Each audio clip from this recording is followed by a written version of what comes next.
Alright, welcome to Mortal Kombat Super Nintendo Edition.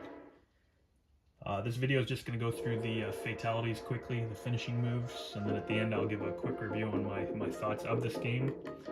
That being said, 3 fatalities remain the same in this as they did in the arcade. Sonya, Scorpion, Liu Kang. We're going to visit them anyways just to see what they look like on here. I apologize for the blurry video there. When this came out, sorry, you were either a Sega Genesis owner or a Super Nintendo owner. You could have owned both, but you were still, in favor of one or the other. Everybody favored the Genesis version of Mortal Kombat. I'm not one of those people that favored that one more than this version. Again, I'll explain why after I go through the fatalities.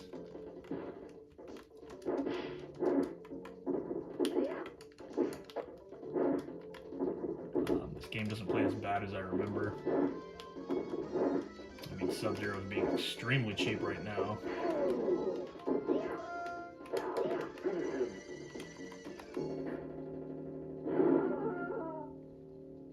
There you go. Sonya's fatality looks the same. Finishing bonus on this, because there's no blood, they called it finishing bonus. So, alright, let's reset. We'll do Scorpions now. And that music, the character select screen music, very well done. All the voice samples are still in it, which is great. Super Nintendo was a pretty powerful machine.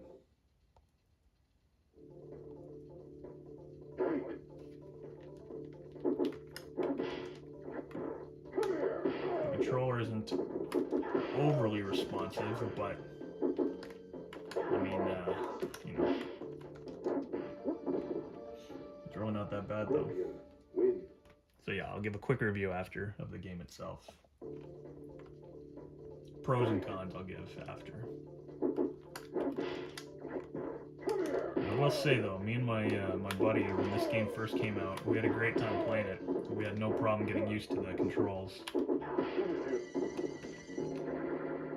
Up. Looks pretty good.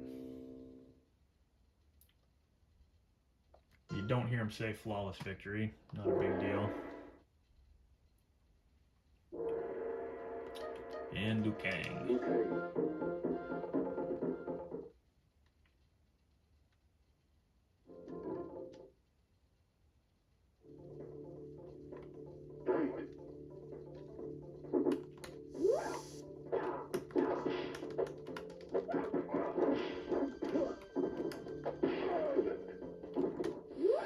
Good announcer commentary.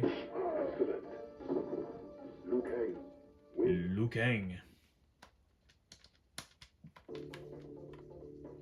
The announcer's speech is a little quicker in this, but a minor little detail, not a big deal.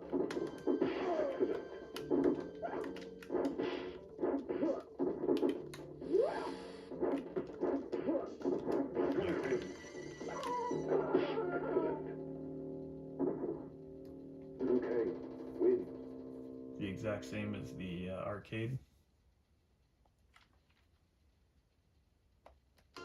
Alright, now let's get into the... Actually, no, we're going to do Kano and then Johnny Cage, and then the 2 original fatalities for this, SubZero and Raiden had. So we all remember Kano's fatality in the arcade. He, rips the heart out, holds it up.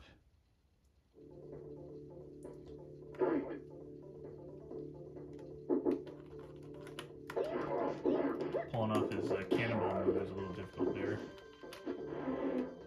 Can be done though. And then his blade still there. So you'll notice we're knocking copious amounts of sweat off them instead of blood. Again, a detail that a lot of people were ticked off about when this came out for the home consoles. But in my opinion, that wasn't a big deal because if the game was still fun, I don't know what the heck happened there. It went right through her.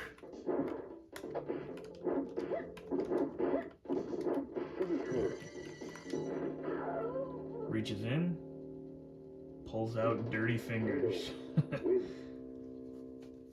So that was unfortunate. I mean, I guess, you know, it was censored. They still included something. At least it's the original artwork. But Johnny Cage I'm going to do now. And in my opinion, there's no excuse for this one. Forward, forward, forward, high punch still. The controls are the same for it, but this is a really ugly one. He always had this kind of cheaper kick.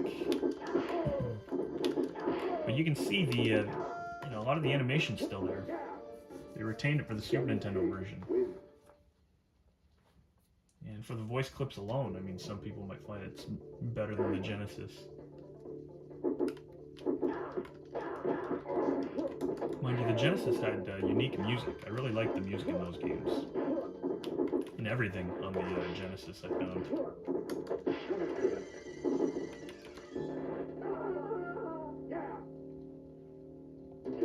Yeah, alright, so basically, and the fatality music's still in it, which is cool. But basically, he sticks his foot inside you and you start shaking violently and then you fall over. And it looks ridiculous. That was the only thing I think I was mad about when it came out on the Super Nintendo when we got it. The SubZero, here we go. So SubZero has an original fatality in this. Obviously, because of the restrictions, they didn't want to pull a head off with the spinal cord attached. But they gave him his own unique fatality in this. And I'm calling it a fatality because he still does kill you. Whereas, you know, they label it as finishing bonus, but as far as I'm concerned, he still kills you in this. So it's a fatality, and it's a pretty good one.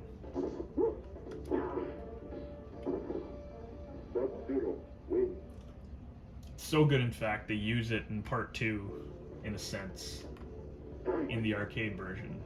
I mean, minus the blood and guts and cartilage and bone and stuff. But overall, it still looks good in this, I found. So when I first saw it, I wasn't, you know, I wasn't overly upset.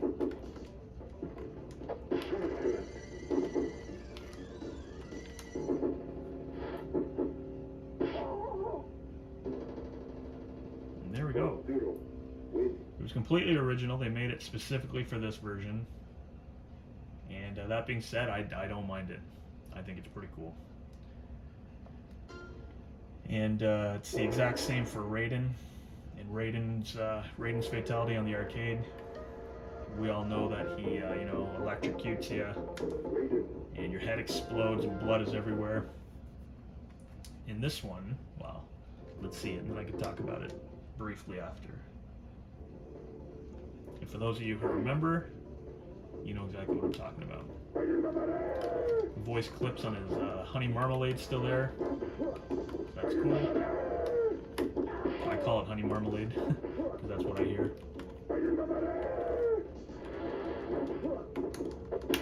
There you go.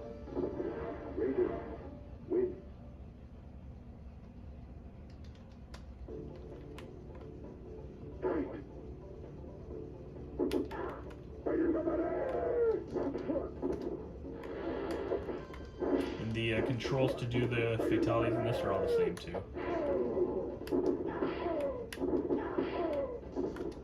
Alright.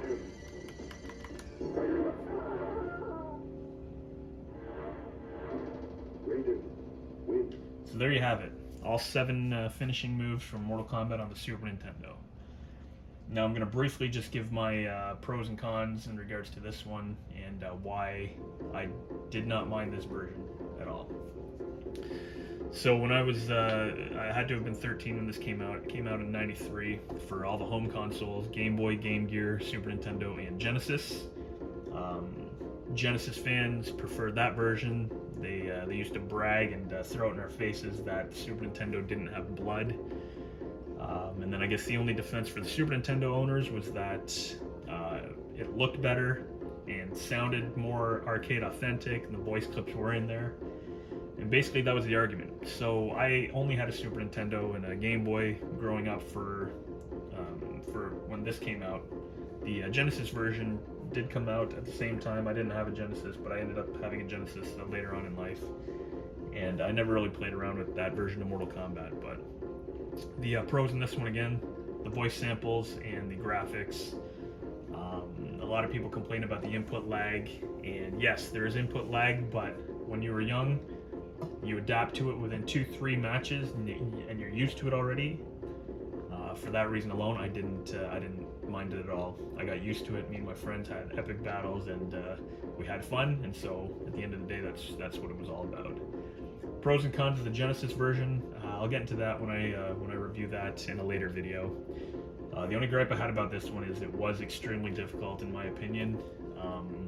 Once you get to the endurance matches, it's very unforgiving. I don't remember how many times I beat it when I was younger, but I'm not going to run through it now. For gameplay, I just wanted to show the finishing moves and again give my personal opinion on the game itself. So there you have it, Super Nintendo Mortal Kombat 1. Thank you for watching.